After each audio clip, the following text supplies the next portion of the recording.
from the North Lawn. Good evening, Jackie. Good evening, Brett.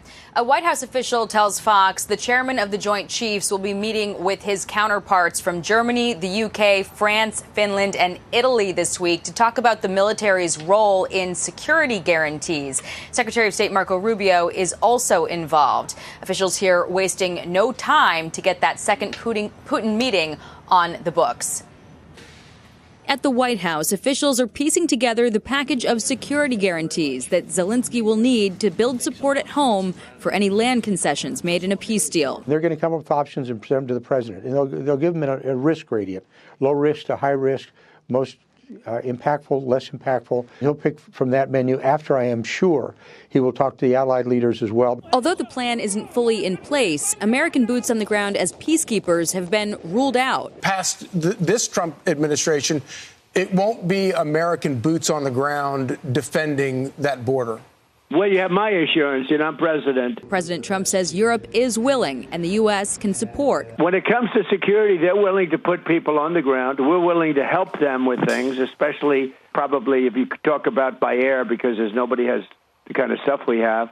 Really, they don't have. Trump says the war wouldn't have started if he were president, and Ukraine is worried about what might happen when he's not. What is the president going to do to ensure that these security guarantees last beyond him into the time when he is no longer president? And does that have to involve Congress at all? Well, he understands the need for that, which he spoke to yesterday. Leaders at the White House yesterday also raised the concern. They did. We talked about it. You know, it is what it is. I could say the same thing about them. I say, supposing you get a terrible leader in UK or France. The package coming together now is a first step to a next meeting with Putin, which Russia's foreign minister suggested may not happen fast. Step by step, gradually, starting from the expert level and then going through all the necessary steps. Yesterday's optimism, I think he wants to make a deal for me. You understand that? As crazy as it sounds. Continuing today. I do have a good relationship, but it only matters if we get things done.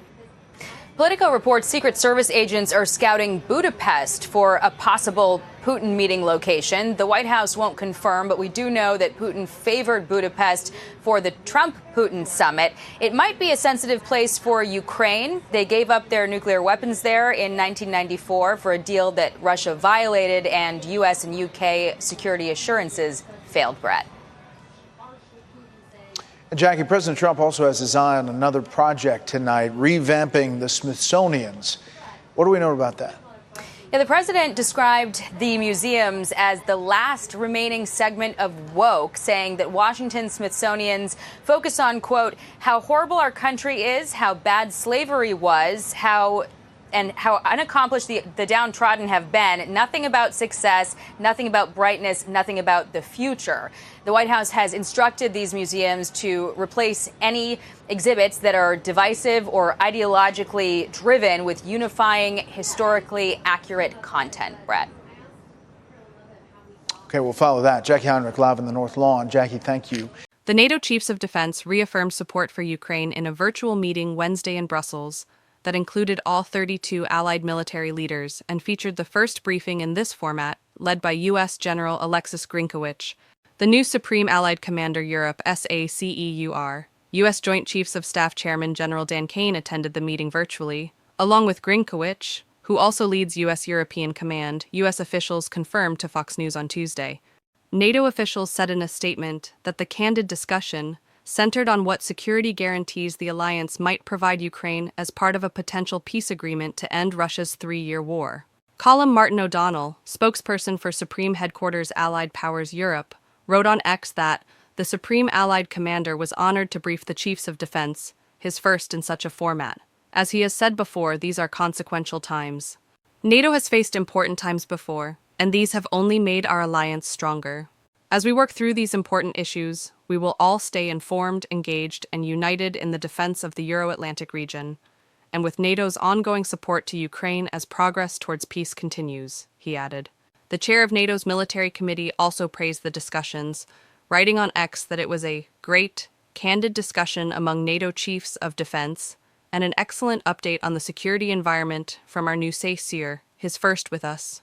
The chair added that the meeting confirmed support for Ukraine, emphasizing the alliance's focus on a just, credible, and durable peace, and praising the relentless courage of Ukrainian forces. According to the Associated Press, assurances that Ukraine won't face another invasion are seen as central to any settlement, with Kyiv pressing for Western-backed military commitments, including weapons and training. European allies are working on options for a multinational security force that could backstop a peace deal. Wednesday's virtual session unfolded against the backdrop of President Donald Trump's push to steer Russian President Vladimir Putin and Ukrainian President Volodymyr Zelensky toward a settlement.